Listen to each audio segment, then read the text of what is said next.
Hello दोस्तों, मैं आपका लोकल यूट्यूबर दीपक कुमार गुप्ता। मैं अभी अंबिकापुर के खैरबार एरिया में हूँ, जहाँ कर्मा गीत का और कर्मा त्यौहार मनाया जा रहा है। तो मैं अभी आपको ये कर्मा का जो त्यौहार मनाया जाता है ये दृश्य दिखाता हूँ, और किस प्रकार का कर्मा डाल गड़ता है और लोग कैसे डांस करते हैं, कर्मा मनाते हैं और कितना एंजॉय करते हैं, उसको दिखाता हूँ। तो मेरे साथ वीडियो में बने रहिएगा और वीडियो को पूरा अंत तक देखिएगा।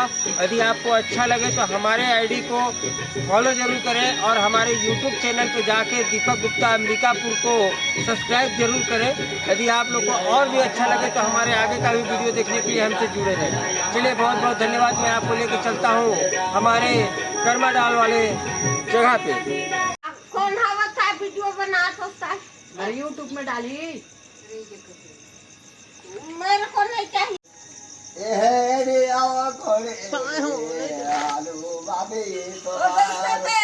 काका लागे कपादी के आलू बाबे तुम्हारो काका लागे कपादी के